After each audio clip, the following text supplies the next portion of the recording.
Hello everyone. लेखपाल 2022 की इस ग्रामीण विकास की सीरीज में आपका स्वागत है। चलिए सेट नंबर 12 पे चलते हैं। 11 कंप्लीट हो चुका है। देखिएगा पहला क्वेश्चन क्या कह रहा है कि एक गट्ठे में कितने इंच होते हैं। एक गट्ठे में कितने इंच होते हैं? 99 इंच, 18 इंच, 60 इंच या 75 इंच। तो एक गट्ठे में 99 इंच होते हैं। कितने होते हैं? 99 इंच। मतलब एक गट्ठा बराबर होता है 2.76 गज। एक गट्ठे में 2.76 गज होता है, 99 इंच होता है। इसको आप 8 फुट 3 इंच भी कह सकते हैं। ठीक है, तो ये पैमाने हैं, इसको ध्यान रखेंगे। चलिए नेक्स्ट चलते हैं। क्या कह रहा है? शीर्ष से केसर उत्पादन प्रदेश कौन सा है? शीर्ष केसर उत्पादक प्रदेश कौन सा है? हिमाचल प्रदेश, जम्मू कश्मीर, पंजाब या केरल। तो केसर उत्पादन में अग्रणी कौन है? आपका जम्मू एंड कश्मीर जो है वो केसर उत्पादन में अग्रणी है। ठीक है, चलिए नेक्स्ट चलते हैं। तीसरा क्वेश्चन क्या कह रहा है? कह रहा है कि गुप्त काल में सुदूर पश्चिम में प्रसिद्ध व्यापारिक केंद्र था। गुप्त काल के दौरान पश्चिम में व्यापारिक केंद्र कौन सा? विदिशा, पुरुषपुर, अहिच्छत्र या पैठन। तो गुप्त काल के दौरान जो पश्चिमी क्षेत्र था वहां पर व्यापारिक केंद्र जो था वो आपका था पैठन। क्या था? पैठन था। ठीक है, इसको एक और नाम से भी कहते थे, प्रतिष्ठान के नाम से भी कहा जाता है। ये गुजरात में पड़ता है। चलिए नेक्स्ट चलते हैं। क्वेश्चन नंबर 4 पे चलिएगा। देखिए क्या कह रहा है क्वेश्चन नंबर 4। कह रहा है राष्ट्रीय कृषि वानिकी अनुसंधान केंद्र कहां पर स्थित है? इंदौर, भोपाल, कानपुर या झांसी। तो राष्ट्रीय कृषि वानिकी अनुसंधान केंद्र कहां स्थित है? झांसी में स्थित है। चलिए क्वेश्चन नंबर 5 देख लीजिए। क्या कह रहा है कि विजन 2035 प्रपत्र तैयार किया गया है वित्त मंत्रालय द्वारा, national council of applied economic research द्वारा, नीति आयोग द्वारा या RBI reserve bank of India के द्वारा तैयार किया गया है। तो विजन 2035 को, विजन 2035 प्रपत्र को नीति आयोग के द्वारा तैयार किया गया है। ठीक है, ये योजना आयोग का बदला हुआ रूप है। पहले योजना आयोग चलती थी, 5 ईयर प्लानिंग चलता था, अब उसको बदल करके क्या कर दिया गया है? नीति आयोग कर दिया गया है। चलिए नेक्स्ट चलते हैं। क्वेश्चन नंबर 6 पे चलिएगा। क्वेश्चन नंबर 6 क्या कह रहा है? कह रहा है कि उत्तर प्रदेश में प्रमुख रूप से आम की किस किस्म का उत्पादन होता है? दशहरी और चौसा का, दशहरी और नीलम का, अल्फांसो और नीलम का या चौसा और अल्फांसो का।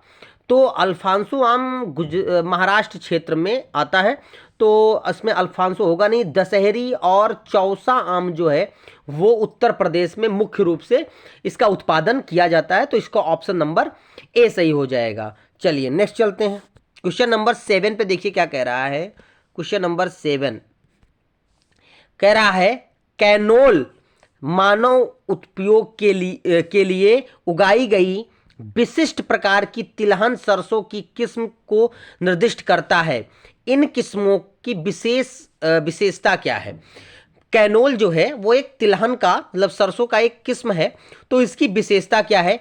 इनके बीजों में तेल की मात्रा अत्यधिक होती है, या इन तेलों में असंतृप्त वसा अम्लों की प्रचुरता होती है, या इन तेलों में सेल्फ आयु बढ़ती है, या इन तेलों में इरुसिक अम्ल की बहुत अल्प मात्रा पाई जाती है।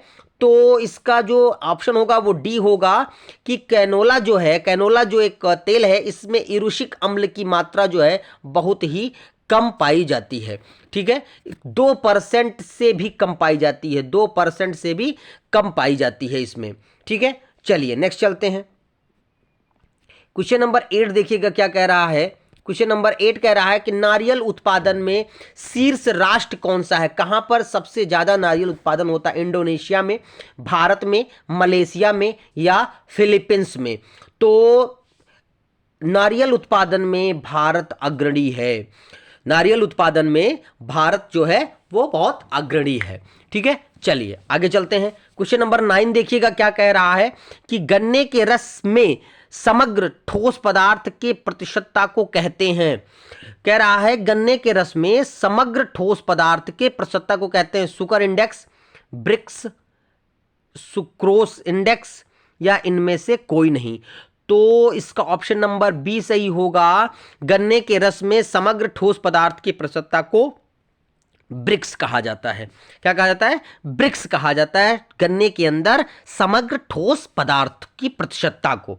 ध्यान रखेंगे, बहुत महत्वपूर्ण क्वेश्चन है। नेक्स्ट चलते हैं, क्वेश्चन नंबर 10 देखिएगा क्या कह रहा है कि संसाधन संरक्षण की दिशा में नर्मदा बचाओ योजना किसने शुरू किया था? सुंदरलाल बहुगुणा, मेघा पाटकर, संदीप पांडे या उमा भारती? तो नर्मदा बचाओ योजना जो है वो मेघा पाटकर से संबंधित है। यहाँ जो इस पर एक क्या नाम है पुल बन रहा था, उसकी ऊंचाई को लेकर के मेघा पाटकर ने इस पे अनशन किया था। चलिए नेक्स्ट चलते हैं, क्वेश्चन नंबर 10 क्या कह रहा है? 11वां क्या कह रहा है? 11 कह रहा है कि राष्ट्रीय महिला आयोग की पहली महिला अध्यक्ष कौन थी? राष्ट्रीय महिला आयोग की पहली महिला अध्यक्ष श्रीमती ममता शर्मा, श्रीमती जयंती पटनायक, श्रीमती इंदिरा गांधी या श्रीमती एनी बेसेंट? तो महिला आयोग, राष्ट्रीय महिला आयोग की पहली महिला अध्यक्ष श्रीमती जयंती पटनायक थी। कौन थी? जयंती पटनायक। और महिला आयोग की स्थापना 1992 में किया गया था। 1992 में किया गया था। इस समय वर्तमान में श्रीमती रेखा शर्मा जी इसकी क्या है? अध्यक्ष हैं। चलिए नेक्स्ट चलते हैं, क्वेश्चन नंबर 12 क्या कह रहा है? देखिएगा, कह रहा है गोमती नदी के तट पर स्थित है सामूगढ़, बदायूं, सिकंदरा या लखनऊ? तो गोमती नदी के तट पर कौन स्थित है? ऑप्शन के अकॉर्डिंग यहाँ पर लखनऊ स्थित है। तो गोमती नदी के तट पर और भी कई जिले हैं, जैसे शहर बसे हुए हैं, जैसे एक लखीमपुर खीरी भी बसा हुआ है, सुल्तानपुर भी बसा हुआ है, जौनपुर भी बसा हुआ है।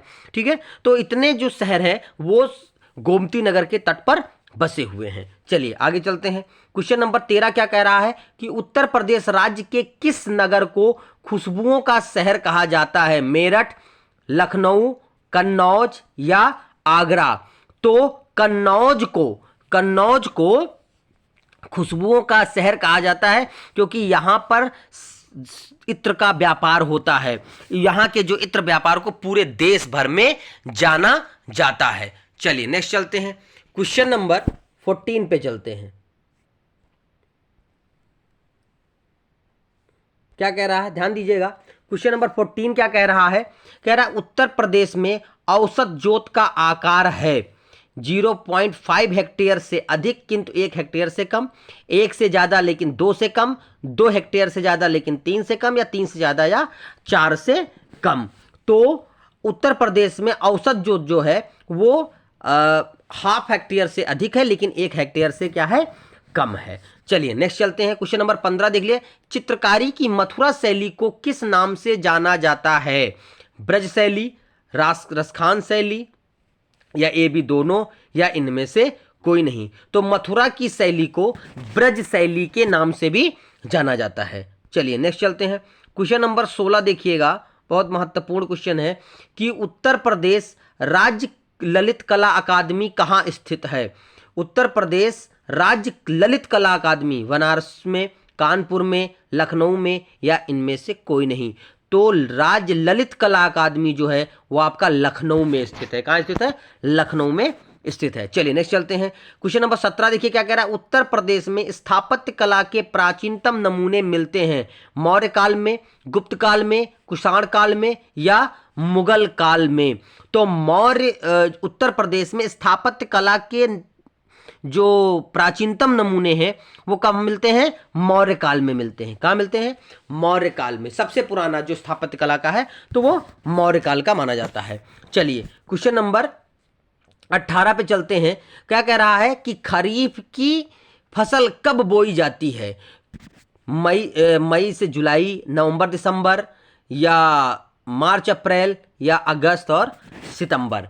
तो खरीफ की जो फसल होती है वो जून जुलाई के करीब, मई जून लिखा हुआ है, जून जुलाई में बोई जाती है। ठीक है, और इसको इधर नवंबर दिसंबर तक इसको एकदम काट लिया जाता है। तो खरीफ की फसल, जैसे आपका जो धान है वो आपका खरीफ का फसल है, गन्ना भी आपका, कपास भी आपका, ये सब क्या होते हैं, खरीफ के फसल होते हैं। चलिए नेक्स्ट चलते हैं। क्वेश्चन नंबर 19 देखिएगा। क्वेश्चन नंबर 19 क्या कह रहा है? क्वेश्चन नंबर 19 कह रहा है उत्तर प्रदेश में किसान सेवा रथ कार्यक्रम कब से शुरू हुआ है? किसान सेवा रथ कार्यक्रम कब से शुरू हुआ? 2007-8 से, 2010-11 से, 2004-5 से, या 1998 और 99 से? तो किसान सेवा रथ कार्यक्रम जो है वो 2010 और 11 में प्रारंभ किया गया है। इस कार्यक्रम का जो उद्देश्य है किसानों को आर्थिक रूप से मजबूत बनाना है, ठीक है, और हर एक जनपद में जागरूकता कार्यक्रम के रूप में किसान सेवा रथ कार्यक्रम चलाया जा रहा है। चलिए नेक्स्ट चलते हैं। क्वेश्चन नंबर 20 देखिएगा। कह रहा है उत्तर प्रदेश में आंवले का सर्वाधिक उत्पादन किस जिले में होता है? जौनपुर, प्रतापगढ़, रायबरेली या सुल्तानपुर? तो सर्वाधिक उत्पादन में आपका प्रतापगढ़ आगे है। उत्तर प्रदेश में रायबरेली में भी होता है, लेकिन सर्वाधिक उत्पादन प्रतापगढ़ में होता है, ठीक है। तो आंवले का उत्पादन सबसे ज्यादा कहाँ होता है? प्रतापगढ़ में होता है। चलिए नेक्स्ट चलते हैं। इसकी 80% भागीदारी है। अगर प्रदेश में देखा जाए तो प्रतापगढ़ की 80% भागीदारी है आंवला उत्पादन में। नेक्स्ट चलते हैं। क्वेश्चन नंबर 21 देखिएगा कि क्या कह रहा है? असम का प्राचीन नाम क्या है? पावा, कामरूप, पिपली या रामग्राम? तो असम को प्राचीन नाम कामरूप है। क्या है? कामरूप है। चलिए नेक्स्ट चलते हैं। क्वेश्चन नंबर 21 पे चलते हैं। क्वेश्चन नंबर 21 हो गया, सॉरी, क्वेश्चन नंबर 22 पे चलते हैं। कह रहा है गुजरात खजुराहो के मंदिरों को किसने बनवाया था? खजुराहो के मंदिरों को किसने? होलकर, पल्लव, बुंदेल या चंदेल? बुंदेला या चंदेल? तो खजुराहो के जो मंदिर हैं इनको चंदेल शासकों ने बनवाया था। किसने बनवाया था? चंदेल शासक ने बनवाया था। खजुराहो का जो प्रसिद्ध मंदिर है ये मध्य प्रदेश के छतरपुर जिले में स्थित है और इसका निर्माण 1950 ईस्वी के करीब में कराया गया था और सबसे बड़ी भूमिका इसमें यशोवर्मन की रही है इसके निर्माण कार्य में, ठीक है। चलिए नेक्स्ट चलते हैं। क्वेश्चन नंबर 23 देखिए क्या कह रहा है कि उत्तर प्रदेश में सबसे अधिक पुराना विश्वविद्यालय कौन सा है? भीमराव अंबेडकर विश्वविद्यालय, डॉक्टर भीमराव अंबेडकर विश्वविद्यालय, अलीगढ़ मुस्लिम विश्वविद्यालय, रुहेलखंड विश्वविद्यालय या इलाहाबाद विश्वविद्यालय? तो सबसे पुराना विश्वविद्यालय ऑप्शन करें, सबसे पुराना विश्वविद्यालय इलाहाबाद विश्वविद्यालय है। यह एक केंद्रीय विश्वविद्यालय है, ठीक है। 1887 के करीब में इसकी स्थापना की गई थी, ठीक है। चलिए तो इसका ऑप्शन नंबर क्या हो जाएगा? डी सही हो जाएगा। नेक्स्ट चलते हैं। क्वेश्चन नंबर 24 क्या कह रहा है? कह रहा है अधिसंख्यक कुषाण मूर्तियां कहां से प्राप्त हुई हैं?